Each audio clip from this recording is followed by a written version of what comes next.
So I picked the topic, the future of cryptocurrencies, because that was generic enough that I could pretty much stick anything I wanted under that topic. But don't worry, I got some good stuff. I'm Andreas Antonopoulos. I'm a Bitcoin developer, commentator, and I guess an evangelist. And I just love Bitcoin. I'm just really enjoying being in this space. I feel like I'm doing some of the most important work in my life right now. And it's great to be among this community. So the topic I wanted to talk about today is the future of cryptocurrencies.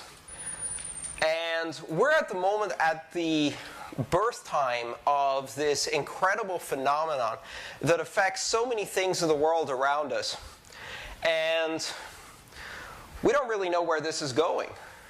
None of us knows where this is going. In fact, it's rather amusing to be having discussions with economists who claim to know exactly where this is going, even though they've never seen a cryptocurrency before, because we've never had a cryptocurrency before, that say things with absolute certainty like, Bitcoin's going to zero, even though no currency in the history of mankind has ever gone to zero. You can still buy Roman sesterce, and it has tourist value. Which brings up an interesting concept: what is value? And how does value change in an environment where currency is abundant? So that's what I want to talk about today. I want to talk about scarcity, abundance, and the source of value. I used to think that alt currencies were going to happen in their dozens. And then they started happening in their hundreds. And I used to think that alt currencies somehow threatened Bitcoin a bit, because part of Bitcoin's magic is the ability to create digital scarcity, to create something digital that is rare. And how can it be rare if you can have lots of them? And that kind of confused me, and I wanted to think about that a bit. And I gradually realized that scarcity is what gives the individual currency rarity, but it doesn't have to apply across the entire field of currencies. And so then I started thinking about what is monetary value and how it's derived. Because at some point I realized we're not going to have hundreds of altcoins. We're not going to have thousands of altcoins. We're going to have tens of thousands of altcoins, and then hundreds of thousands of altcoins, and eventually millions of altcoins. At some point, I came across a website where you can choose a name for a new currency. Using a drop-down, you can select the proof-of-work algorithm you want. You can set monetary policy and be Ben Bernanke for a day. And then you can press submit and launch a new cryptocurrency. And it costs a tenth of a Bitcoin to do that. But if it costs a tenth of a Bitcoin today, there's going to be a site that does this for free by the end of the year. And then suddenly I realized that what this means is that before the end of 2014, a 5-year-old in a primary school will launch Joey Coin to compete against Maria Coin, launched by his friend. Frenemy. Friend. Things change very fast in primary school. But here's the thing. If you put young hominids together in a social environment, they invent currencies. They do this all the time, even before cryptocurrencies. If you see a primary school, they trade rubber bands. They trade lollipops. They create currencies of value within this small, isolated society. When the Livestrong rubber bands came out and people started promoting various charities with these rubber bands, they became tradable commodities in primary schools. And primary schools have been doing this for years. Tamagotchi, Pokemon cards, baseball cards. Even before that, marbles. And in my father's time, chestnuts.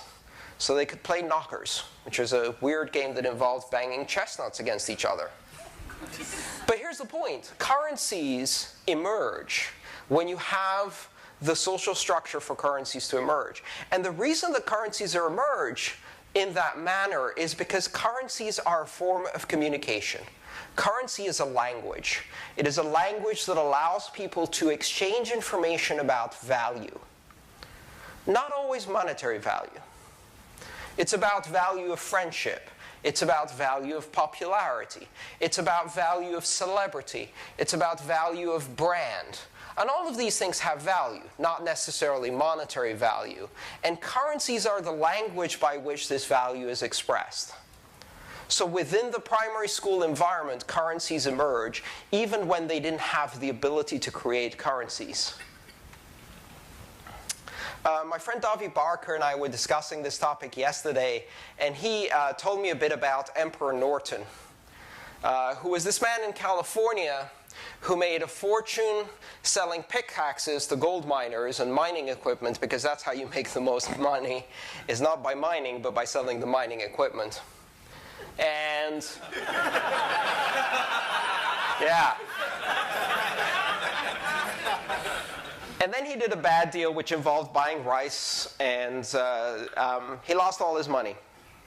And had a dream where he was visited by his mother and told that he had royal blood, and he was in fact an emperor, and should become the emperor of the Americas, because America needed an emperor. So he used his last dollar to buy a Civil War uniform, and a big hat, and a big ribbon, and went out in San Francisco and proclaimed himself to be the emperor. And he proclaimed the end of the Civil War, fired Lincoln and fired Congress, and he kept proclaiming things.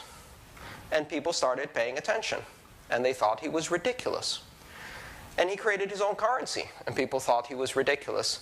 And then one of the big San Francisco newspapers published his things to see and to tell everyone how ridiculous they were. And because the newspaper published it, suddenly it wasn't so ridiculous anymore. And this currency started being accepted in stores in San Francisco, and people were able to trade the coins of Emperor Norton. And a currency emerged spontaneously, as it does, because currency is a cultural artifact. It's a system of language. And the best affirmation of that currency was that people started counterfeiting Emperor Norton money. You know something has value when people start copying it. So what did Emperor Norton lack? He had the meme, he had the popularity, he had the idea, he had the pizzazz, he had the fame. He lacked the protection against counterfeiting. He lacked the portability, he lacked the transportability, and he lacked the global reach. The next Emperor Norton, who might be 5 years old, will have all of those things. Because now, combined with the cultural artifact of money, we have the mechanics, the technology of unforgeable, instant, secure, cheap, fast asset transfer over an information network. And so, if you combine these thoughts together, what we realize is that money happens when people have a need to express value, and that means money will happen at an accelerated pace. So that's why I say we will have millions of altcoins. We will have Kanye West, and this time Kanye will do it. We will have Bill O'Reilly coin for Ditto heads. We will have fame coins and TV show coins and primary school coins. We'll also have coins made by governments and coins made by banks and coins made to solve specific problems and coins that are memory hard and coins that have different script functions. We're going to have coins across the entire spectrum. And at that point, we will have to start making some very difficult decisions. Because at that point, we've lost any way of knowing what has value. All of those coins will have value to their creators. The question is, how many of those coins will have monetary value for the rest of us? And when I thought about that, I realized that we've already done this once before. You see, before the growth of the internet, opinion and the authority of opinion depended entirely on the authority of the issuer of opinion, the gatekeepers of information. If you are the New York Times, you own a printing press that is 4 football fields long and 3 stories high, and you buy ink by the barrel. The ownership of that printing press becomes a proxy for authority of opinion, because not many people can do that. That's scarcity. Scarcity becomes a metric by which we apply authority of opinion. So the New York Times, by sheer ownership of that printing press, had authority of opinion. And then suddenly, anyone could have a printing press. Anyone could have a desktop-based printing press.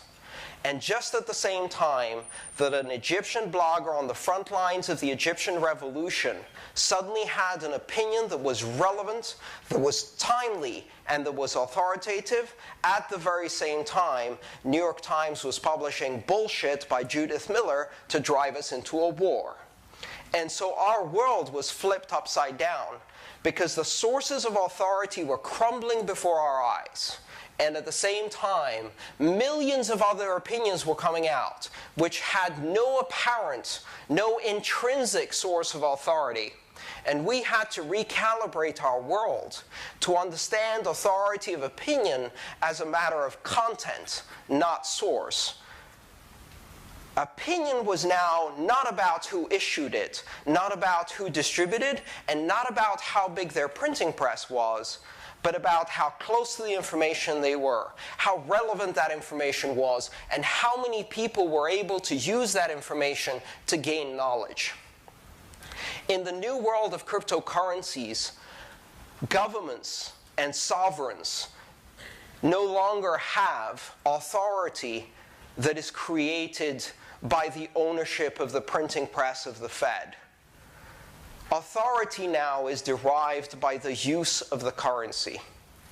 Us using Bitcoin is what gives it intrinsic value, if you want to use that old term. Of course, nothing has intrinsic value. Certainly no money has intrinsic value. But if there is monetary value in a currency, it is derived from the use of that currency as a means of exchange, as a store of value by the users, not by the sovereignty of the printing press that created it.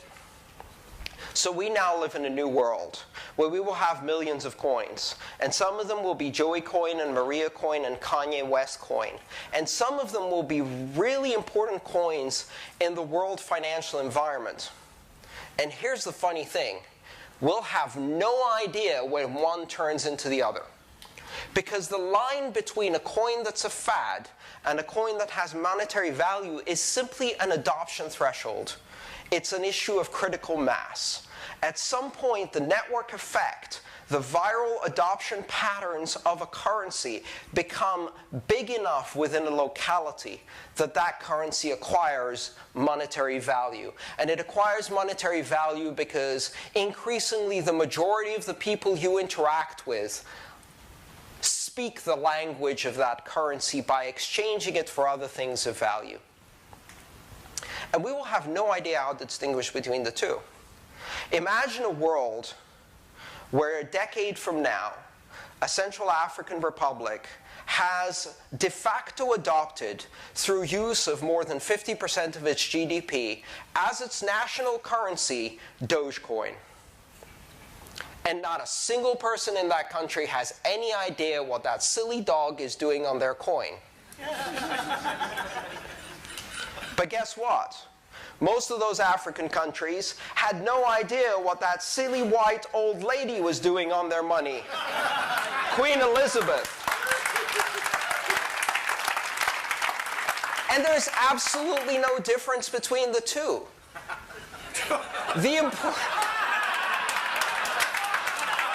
In terms of monetary value, the important thing for the user of that currency is, can I take this token of abstract value and get a dozen eggs with it?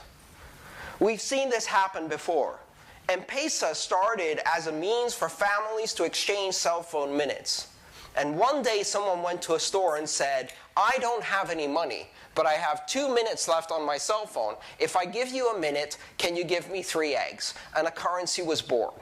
And 11 years later, M-Pesa represents 40% of the GDP of Kenya, and it was never designed to be a currency. Currencies are not created from sovereignty. Currencies emerge as a cultural artifact, as a means of conversation, as a language with which we express value to each other. And I'll take it one step further. Now that we have cryptocurrencies, it's not sovereignty that creates currency. It is currency that will create sovereignty. By adopting Bitcoin on the internet, we are for the first time creating the internet sovereign currency. The purchasing power of Bitcoin at internet scale creates sovereignty for the internet. It creates an international, transnational, financial mega power. And we're building that right now. And we don't know if it's going to be Bitcoin or Dogecoin or any of the other coins, but it doesn't really matter. Because monetary value is not created at issuance anymore. It's created over time through adoption. So that's the story I wanted to tell you today about how value, it derives coin, which derives sovereignty. And that's all I had to say on the topic. I'd love to take some questions. Thank you.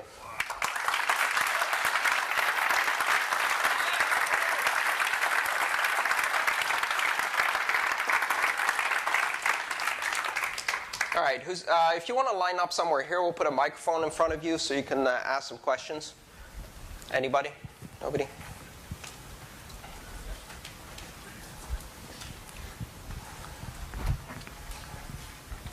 Here you go. Pass it to the next person when you're done. Thanks. Hi, Andreas. My name's Adam. And you mentioned once that Bitcoin has the potential to have M1, 2, 3, and 4 potential. How it has what? M1, M2, M3, M4 potential. Right. How is that possible? M0 is the narrow money supply measure. So the narrowest supply of money measure is the actual physical coins in circulation, right? That's how we measure, say, for example, the US dollars M0 is the stuff that's written on actual pieces of paper floating around the economy. That's the narrowest measure of money. And for Bitcoin, that's at the moment, 11, 12 million Bitcoins currently issued times their exchange rate or purchasing power. That's the M0 measure of Bitcoin. But exchanges can operate as a fractional reserve system, as can Bitcoin banks, and perhaps some of them already are. Bitcoin was implemented on Mt. Gox as a 0% fractional reserve system. And so we will see this happen again, but it may happen deliberately. I mean, people may actually give out loans with Bitcoin and create fractional reserve Bitcoin where the original holders do not have immediately liquid Bitcoin to redeem against that. That immediately creates M1. And broader monetary supplies on top of that. Instruments, futures, derivatives, bonds, debt obligations can be built on top of that to create a higher supply of money out there. Essentially, the broader the monetary supply you're looking at, the lower the liquidity of that monetary supply. Hey, Andreas. Christoph, Atlas. Question that I have is about Bitcoin derivatives. So coming out of the legacy banking system, it seems like a lot of the hijinks and the nasty stuff that we have in the financial sector comes from these highly derivative assets. And something on the horizon for Bitcoin is a lot of people looking to create Bitcoin-based derivatives.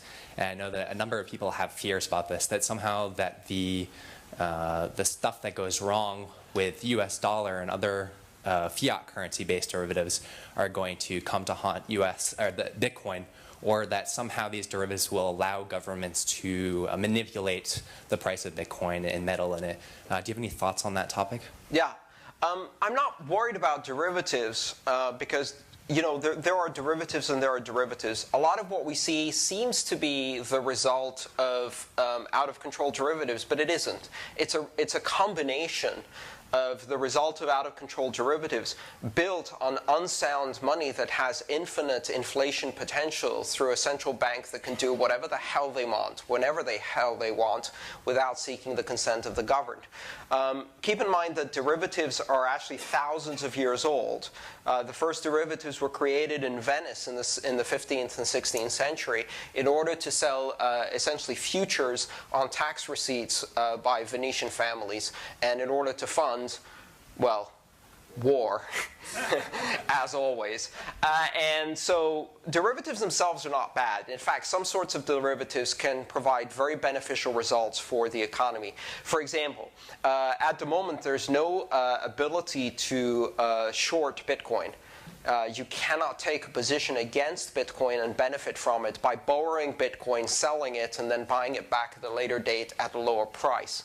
The problem with that is that when you have a currency that essentially has no ceiling, when good news happens, it creates a really strong effect, a spike essentially of price that goes way above the sustainable price. So it overcorrects up, and then it bursts, the confidence is somewhat shaken, and then you overcorrect down. And you get into this oscillating pattern with very wide swings. A lot of that is because you don't have counter pressure. So for example, if I stick a needle in my tricep and anesthetize it, and then I try to pick up a glass of water, I'm going to knock myself out because my bicep isn't designed to work without a counter muscle holding it back on the other side, right? The same thing in financial markets. If you only have up pressure and there's nothing constraining with down pressure, it creates very wild swings. So shorts would be very beneficial. The point is that if you build derivatives on a sound currency that cannot be inflated, the derivatives themselves are derived from soundness. And of course, if you take it too far, you can get further and further and further away from the fundamental store of value. But what's happened in our economy is that we've not only got further and further away from the fundamental store of value, but then we hollowed out the fundamental store of value. So there's actually nothing below it. So you build a pyramid of huge derivatives, and then you take out the base, and the whole thing collapses. Well, actually, no, you just feed $1 trillion of quantitative easing at the bottom and then pray for 5 years. And then the whole thing collapses, but that hasn't happened yet. So, yeah, I'm not worried about derivatives. I think under certain circumstances, derivatives can be very healthy mechanisms to create more predictable market behavior by allowing people to express many different risk scenarios in their purchasing patterns. Yeah. Thank you. Hey, Andreas, thank you very much. You're clearly one of the biggest voices in Bitcoin community from a technical perspective and from advocacy perspective. I would, at the risk of disagreeing with you in some respect about the alt currencies.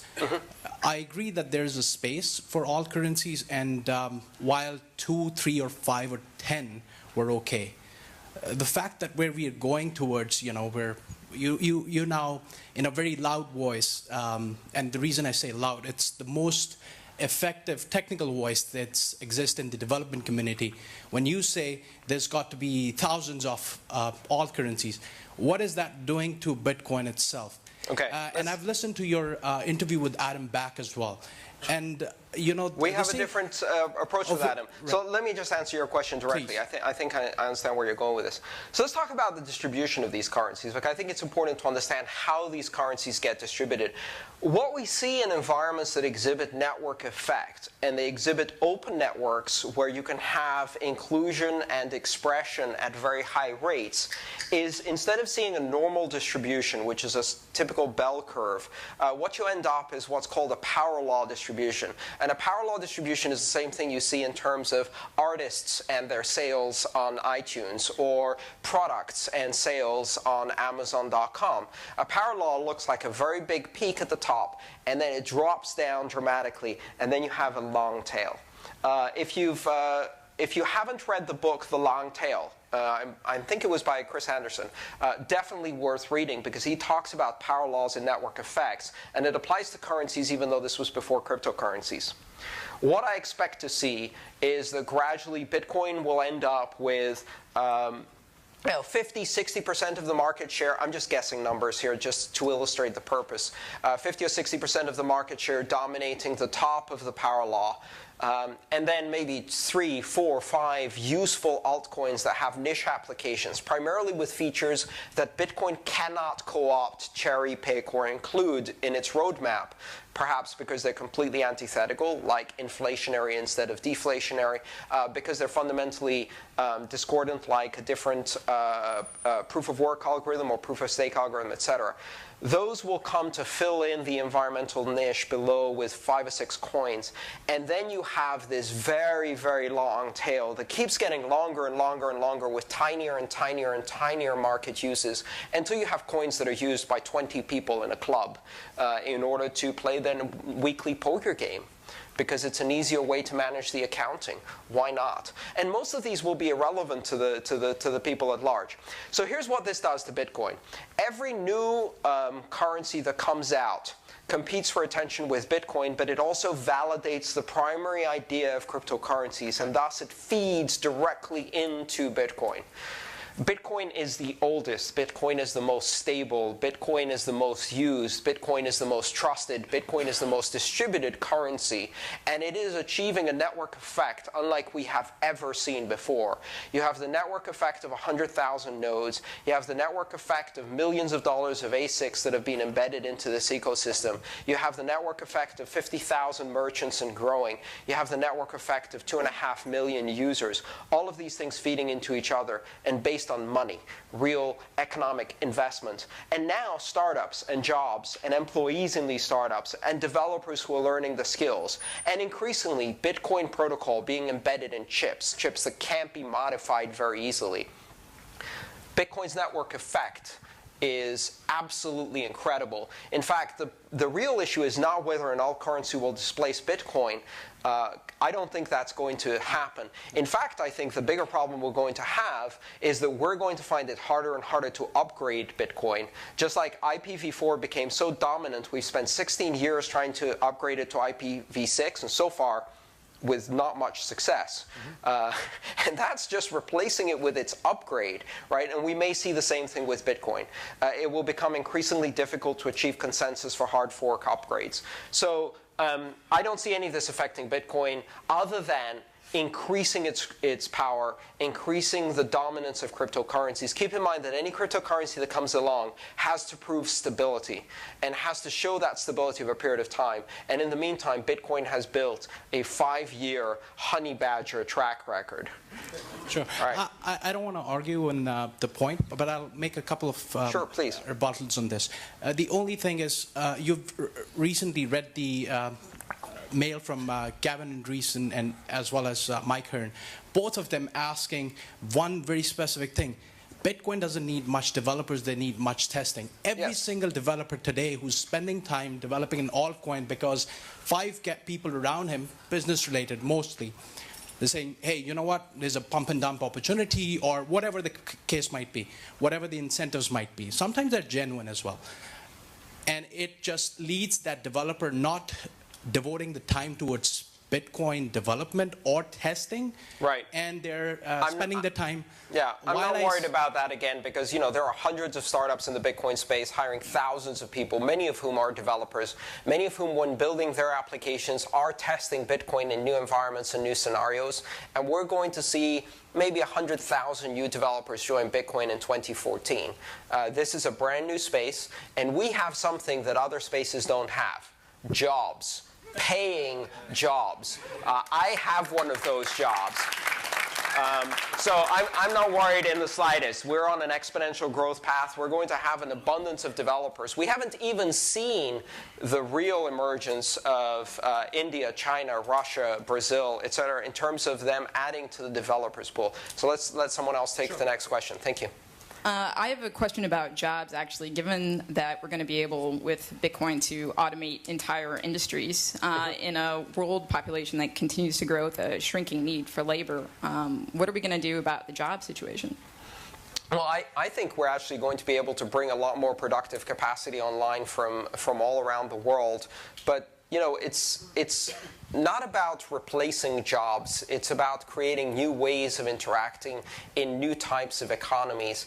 And quite honestly, the big problem we have right now is that not that jobs don't exist or opportunities don't exist. It's that we have this giant black hole of war and derivatives and financialization that is sucking the productive wealth of this country and putting it into an environment where nothing is more profitable than war, nothing is more profitable than 0% Fed loans, nothing is more profitable than algorithmic trading and making suckers of everybody's retirement. As long as that is the case, the entire economy will be stagnant, and Bitcoin gives us a new way of doing things.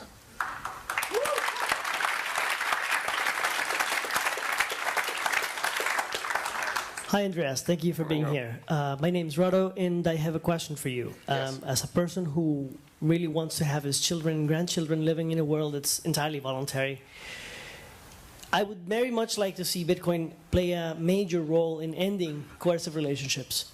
I want to know what your opinion is about the end game. What will be the end game after Bitcoin has completely disseminated itself throughout the world and people have an alternative that's fully voluntary to exchange value and to be able to transact without any third parties? I want to know what you think. Yeah, I mean, I really have no idea. I think one of the most important things you can do as someone who tries to predict the future is to be humble in your predictions and try to aim for 2 years out at most. And that reduces the possibility of being wrong to only about 75 to 80%. So, you know, I see that Bitcoin is going to disrupt many different industries, many different ways of doing business. It's going to change the financial environment irrevocably, forever, and in very dramatic and drastic ways, empowering individuals. You know, I see all of these things happening, but I don't know how they're going to unfold. Any more than I know where the internet's going to be in 2 years, or that I could predict any of it 3 years ago.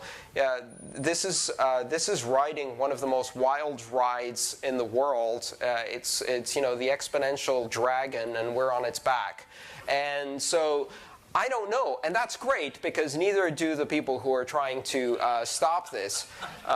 What I do know is that regardless of where Bitcoin goes, the Bitcoin network can survive the Bitcoin currency, and the Bitcoin invention, the blockchain, can survive both. Cryptocurrencies are going to be part of our financial future for the next 100 years. That I can say with almost absolute certainty. It might not be Bitcoin, but cryptographic currencies will be part of our financial future. And once you realize that, you know, as I like to say, the bandwagon has started rolling. And there are two positions you can take towards the bandwagon. You can jump on board, or you can get run over.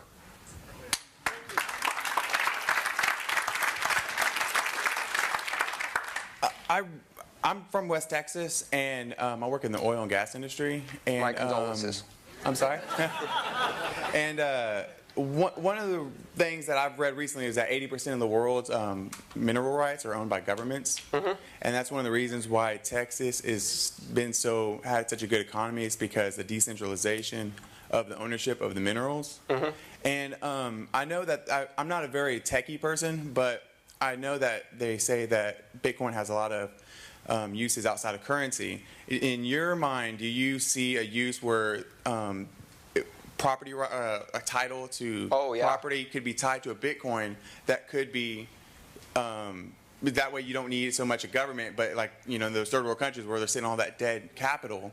Right. Title and deed registry is probably one of the most exciting and one of the most immediate applications you can do with blockchain-type technologies. One of my business partners, who is an attorney, is currently writing a number of papers on how you can use a combination of proof of existence, notarization, and attestation technologies together with proof of chain ownership through the blockchain in order to transfer not just the deed, but also easements and other aspects of property as they attach to deeds. And not only is it a matter of being 1,000 times more efficient than trying to trawl through dusty books, it cuts down the risks of property transfer, which makes it unnecessary to have massive amounts of title insurance and escrow fees that cut into every property transaction, and over generations can erode the value of a property to zero. So yes, this provides transparency, accountability, ease of use, and cryptographic certainty. The blockchain is going to be used for land registries, for sure. It's a great application. Thank you. I don't know how many questions we can take. Where's the moderator for this? Okay, someone scream to me when we have to stop. Yeah. Hi, Andreas. Michael Turpin with BitAngels. First of all, I just wanted to thank you on behalf of the entire community for fighting the good fight intelligently and in a rational manner, while the other side, throws, lawsuits and bombs. Well, we got to have a Mark Williams in every conversation. And to that effect, I wrote a piece this week that was picked up on the CNN Money, calling for a state to sort of take the lead, either Nevada or maybe Texas, to basically say, instead of making new regulations, let's go and make a Bitcoin and CryptoCoin sort of special SEZ, like a special economic zone. It was heartening to see that RoboCoin now has 4 devices that are opening up this week, and I guess we'll see if everybody gets arrested next week. So. Yeah. What are your thoughts in terms of can the states sort of be as much of a force to be able to get that first little wedge, just like they've been for gay marriage and they've been for marijuana? Well, I think so too, but it won't necessarily be the United States. Keep in mind, Bitcoin is a transnational currency, and a lot of the innovation we're going to see is in the parts of the world where the need is greatest. And you're going to see that not just a move from states, but also a move from citizens of these states. So there's 2 distinctions I want to make. The first one is, what do state regulators and national regulators do? There are plenty of countries in the world that have been doing arbitrage on tax law and investment law and free trade zones and things like that for decades or centuries. And a lot of these very small, very nimble nations where they can get laws passed quickly are moving quickly. Guernsey, Malta, Cyprus, Singapore, Switzerland, Liechtenstein, Barbados, Bermuda, a lot of those places are now moving very rapidly to look at what positioning they can take vis-a-vis cryptocurrencies and to make themselves cryptocurrencies. Sorry? After they every single one of them under pressure signed FATCA yes. to report to the U.S. All the bank accounts. Right, they have to report all of the fiat accounts, which will be less and less relevant over time. And so we will see also innovation within the states. And I think we're going to see some of the states peel away and try to be more friendly to cryptocurrencies. Keep in mind, no one is fighting Bitcoin. There's this, I think, a slight dose of paranoia, but for the most part, most of the moneyed interests really don't understand this. They view us a bit like a lemonade stand that's trying to take on Walmart. It's like, whatever. It's like, and I'm very happy with that. I hope they spend another 3 years thinking of us that way. At the moment, I picture the regulators and state regulators and the big bankers sitting on a beach drinking their Mai Tais, wondering why the surf is receding. And we know why the surf is receding. It's a tsunami coming their way. And they have no idea. They're going to go out and gather pebbles from the beach. So I'm happy to continue having this conversation, but at the end of the day, the real question that is going to face regulators, is going to face states, is going to face nation states, is going to face every single bank and exchange is this. Do we fight this and get disrupted in 10 years? Or do we join this and get disrupted in 5 but get a piece of that pie? And when you have that proposition, we saw exactly what happened in the internet. They fought valiantly for a while, and then one of the herd peels off, and then there's a stampede to see who's going to jump on board. And now every single telecommunications network in the world is running on top of IP instead of trying to ban it. I think very much the same is going to happen with cryptocurrencies. First they'll try to adapt, then they'll try to co-opt, then they'll adopt, then they'll run their entire operations on top of it eventually. And it's just a matter of who positions themselves to be the next Amazon, the next Google, the next Yahoo, or the next Blockbuster, the next Tower Records, and goes down with a ship. So I'm not too worried, but I think we're going to have a lot of variety. No one's trying to fight us yet. And most bankers and regulators are smart enough to realize the tremendous opportunity for jobs and innovation and growth in this space, and would rather take advantage of that than try to strangle it. The ones that don't will route around. Nima. Did you have any thoughts or predictions on mining centralization in SHA-256 versus cryptocurrencies? Well, I think it's really interesting because mining centralization is seen as this huge problem, but people don't often talk about the opposite problem, which is that if you create a currency that can be mined by small-scale CPUs, then the most efficient way to mine on that currency is to take over all the world's computers and make a giant botnet. So botnet mining becomes a huge problem when you don't have dedicated hardware or where it doesn't take fairly sophisticated and high-end hardware. So centralization versus decentralization of mining is a matter of balance. And I think we already see a range of solutions in the market that allow us to test out these scenarios. And quite honestly, the way these coins are fungible, if one of these scenarios starts going bad, then we can switch to other currencies quite easily. Keep in mind also that miners are increasingly not the only mechanism for consensus within Bitcoin. They used to be the predominant mechanism for consensus. Right now, if the miners decide to fork and go in one direction, and blockchain, Coinbase, Bitstamp, and BitPay stay behind, and every single one of the users say, screw that, we're not coming with you, then they're mining blocks without transactions in them. And which blockchain is the real one then? The one where we're spending our money is the real one. So there are already 5 constituencies within the consensus mechanism. There's miners, there's merchants, there's web wallets, there's exchanges and banks, and finally there's the end users and the wallets they choose to use. And consensus now depends on all 5 parties achieving consensus. So rather than having consensus hijacked, I think very soon, probably within 2 years, we're going to face the exact opposite problem, which is that at least in Bitcoin, where this will be very strong and high-level requirement consensus, petahashes, yottahashes, whatever, and millions, tens of millions, hundreds of millions of users, wallets, etc., it will be almost impossible to achieve global consensus for any hard fork, let alone one that offends the interests of one of those parties. I'm not worried about centralization. Miners will be able to use centralization to gain the mining reward. They will no longer be able to use it to game the system. Thank you. Just a quick follow-up on that. Do you have any concerns about a large nation state that has interest in just actively destroying Bitcoin to make their own, super rigs and design chips and just throw hundreds of millions or billions of dollars to intentionally disrupt the blockchain? Yeah, I don't worry about that at all. This cannot be done with Bitcoin anymore. This is something that can only be done with nascent altcoins. Bitcoin has achieved a level of computing that no single nation state can overthrow it through computation alone. The effort to do so would require a massive covert operation of chip fabrication, then the coordinated assault that would give them dominance over the next block for 10 minutes until we kick those bastards off the network, rework the protocol around them. They would be revealed. They would have lost $1 billion doing this, and all they got to do was one double spend.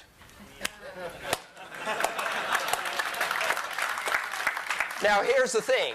Long before we get to that point, they figure out that if they just let this stuff run, they can actually get some Bitcoin as a reward because the incentive structure actually works. And so I'm not worried about that. This is the kind of heavy-handed action that can drive conspiracy theory, but is really only applicable on a small scale for a small altcoin. Governments aren't good at doing massive conspiracy. They're good at doing small conspiracy. But massive conspiracy like that doesn't go unnoticed. And a lot of people are watching the blockchain. And as I said before, what are they going to do? So they take over, and they fork the blockchain, and they go somewhere, right? They've created an alternative blockchain. Great. What are we going to do? Who's going to join the NSA blockchain? Anybody want to jump on FedCoin? So we're all going to stay on the old fork. Difficulty will go down. It will get more profitable for the miners who stayed behind, and we'll carry on with our coin, and they can go mine whatever the hell they want on their alternative blockchain. They achieve nothing. They can't make protocol changes because, as I said, 5 constituencies in consensus, and it would take $1 billion to pull the most ridiculous Keystone Cops failure in history. Plus, this would actually require government that can do IT.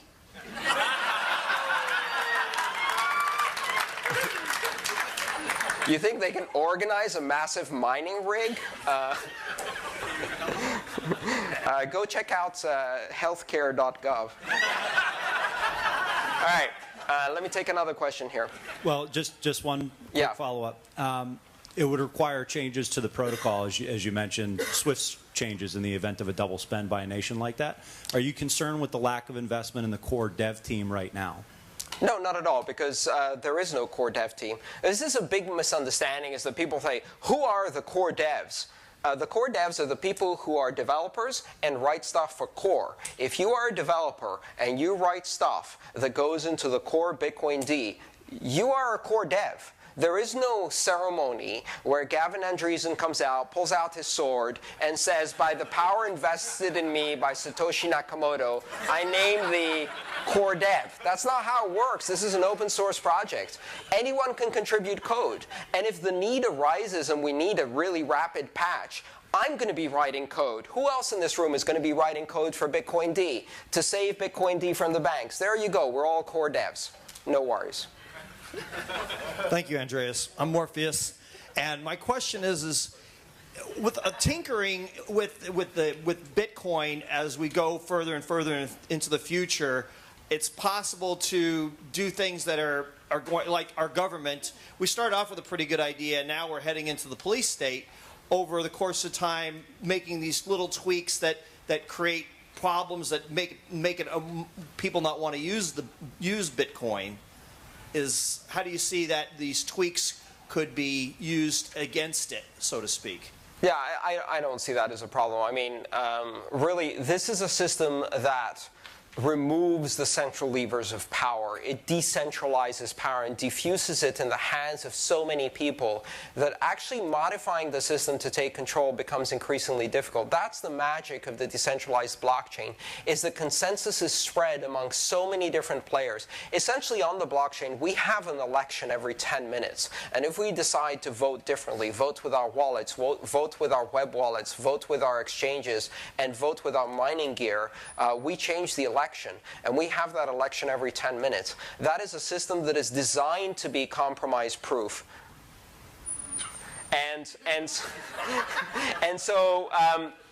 And so it becomes increasingly difficult to violate the integrity of that system. The bigger Bitcoin gets, the more people adopt it. You know, I don't see adoption slowing down. I see adoption accelerating. Even in the face of the worst news we've had over the last 2 months, the end result has been that for the last 2 weeks, Bitcoin has been in the headlines of every national newspaper in every country in the world. And what they've been telling everyone is that Bitcoin is dead. And all of those people will hear about Bitcoin 3 or 4 times in the last 2 months, and then a month from now they're going to check, perhaps they're going to check the website isbitcoindead.com. It's a real website. It's a static HTML page that says no. They're going to check that site and they're going to say, hey, this thing must have been a hell of a lot more resilient than we thought. I guess the media was lying to us again. Maybe I should buy some Bitcoin. We're now getting the mainstream marketing because people are talking about Bitcoin. And why are they talking about Bitcoin? Because Bitcoin is now important enough for the national media in every single country to cover. And it doesn't matter if it's bad news. It's news. As they say, I don't care what the hell you print about me, just spell my name right. B-I-T-C-O-I-N. Thank you. We've heard a bunch of great questions asking, is this a problem, is this a problem, is this a problem? What do you think the biggest threat to the blockchain ecosystem is? I don't think there are any external threats to Bitcoin. I think most of the threats are internal. The things that can happen from the outside can only slow us down temporarily and then cause a bounce back of the price. In fact, what they do is they train the network. Bitcoin exhibits anti-fragile characteristics, which means that it operates as a giant distributed immune system. Every time you expose it to a new type of attack, it learns, it adapts, it becomes robust, and it repels that attack. And next time, that attack is ineffective. 4 or 5 weeks ago, we had the first distributed denial of service using transaction malleability, right? And exchanges had to temporarily suspend withdrawals. Guess what? That distributed denial of service attack continues today.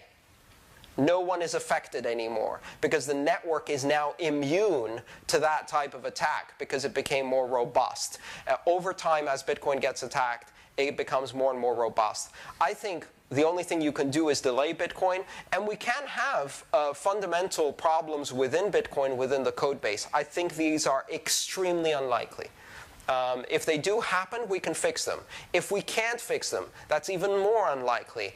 Then we're going to have a problem with the currency, and then we're going to have to pick another alt currency. But the cryptocurrency concept itself cannot be stopped, because right now, as I mentioned earlier, any 5-year-old can create a new one, and that means that developers are going to create interesting new ones. I actually think Bitcoin is not going anywhere. I think it just keeps getting stronger and stronger over time, and then becomes the reserve currency for all of the other altcoins, and eventually provides reserve status by feeding value into other currencies. So, you know, I cannot see a scenario under which it goes down, and I'll give you a similar example. Tell me how someone can take down the internet. I cannot see a scenario by which you can end the internet. And so, since I cannot see a scenario, and I'm not talking about a global EMP, because at that point we're all growing parsnips, but that doesn't take down the internet. That takes down human civilization, two different things. We have bigger problems then. But you cannot take down the internet now anymore. It's simply not possible. You cannot take it down. You can take parts of it down, you can stop it for a while, and then you'd have to reboot it, but you cannot end the internet forever. That cannot happen. I feel exactly the same way about Bitcoin. And if you understand why you can't take down the internet, that's why you can't take down Bitcoin. Because Bitcoin is the internet. It's the internet of money. I think I need to end my talk. I don't know how much time we have for this. Yeah.